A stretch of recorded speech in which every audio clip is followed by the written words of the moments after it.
আঙ্গুলের ফাঁকে ফাঁকে চুলকায় এবং রাত্রে যদি চুলকানিটা বাড়ে এবং ছোট ছোট ফুসকুড়ির মতো আপনি দেখতে পান, তাহলে কিন্তু এটা হতে পারে স্ক্যাবিসের লক্ষণ। আসসালামু আলাইকুম, আমি শাহরিয়ার আলম। আজকে আপনাদের সাথে একটু স্ক্যাবিস নিয়ে আলোচনা করতে চাই।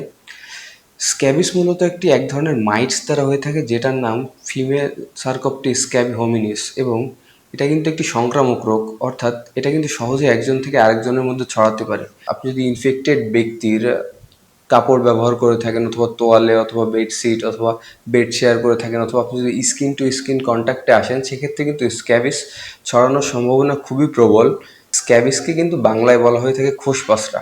তো দেখা যায় রাত্রেবেলায় এই চুলকানিটা অনেক বেশি পরিমাণে হয়। আমাদের স্কিনের নিচে এরা একটা টানেল তৈরি করে, যেটাকে আমি বারো বলে থাকি, এবং এই রাত্রেবেলায় স্ক্যাবিসের মাইটসগুলো টানেল থেকে বের হয়ে আসে এবং আমাদের স্কিনের উপর ডিম পাড়ে। তখনই কিন্তু এই অতিরিক্ত চুলকানিটা আমরা অনুভব করি। স্ক্যাবিস যে জায়গাগুলোতে বেশি হয় সেগুলো যদি আমি একটু বলতে চাই, তাহলে এগুলো আমাদের আঙ্গুলের ভাঁজে ভাঁজে বেশি হইতে পারে, কবজির ভাঁজে হইতে পারে, কনুইয়ের ভাঁজে হইতে পারে, বগলে হইতে পারে, নাভির চারপাশে হইতে পারে, এবং দুই পায়ের যে ভাঁজ আছে মধ্যকার, সেই ভাঁজেও কিন্তু স্ক্যাবিস হইতে পারে। পায়ের আঙ্গুলের ভাঁজেও কিন্তু স্ক্যাবিস হওয়ার সম্ভাবনা খুবই প্রবল।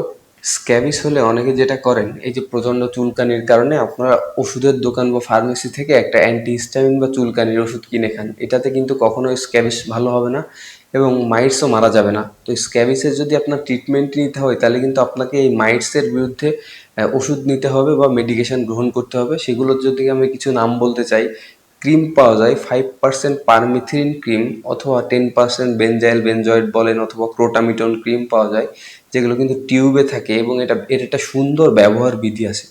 আপনি রাত্রে সুন্দর করে সাবান দিয়ে গোসল করবেন, এবং গোসলের পরে পুরো গা হাত পা মোছার পরে আপনি কিন্তু একটা টিউব আপনার সারা শরীরে ব্যবহার করবেন, মুখের অংশটা বাদ রেখে। এবং পরের দিন দুপুরে অথবা সকালে আপনি যখনই গোসল করতে যান না কেন, গোসলের সাথে এটা ধুয়ে ফেলবেন।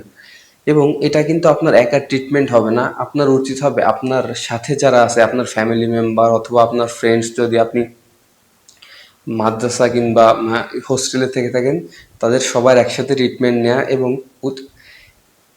এবং আরেকটা কাজ খুবই করণীয়, সেটা হচ্ছে আপনার ব্যবহৃত জামা কাপড় বা অন্যান্য বিছানাগুলো, এগুলো কিন্তু গরম পানিতে ধুয়ে নিতে হবে এবং রোদে শুকাইতে হবে। যদি রোদ না পাওয়া যায়, সেক্ষেত্রে দেখা যাচ্ছে আপনি কাপড়গুলো আয়রন করে নিতে পারেন, এতে আপনি ভালো ফলাফল পাবেন। স্ক্যাবিসের যদি ট্রিটমেন্ট না করা হয়, তাহলে কিন্তু এটা থেকে সেকেন্ডারি ব্যাকটেরিয়াল ইনফেকশন হইতে পারে, কিডনির কিছু সমস্যা যেমন এজিএন হইতে পারে, এবং আরও নানা ধরনের সমস্যা দেখা দিতে পারে।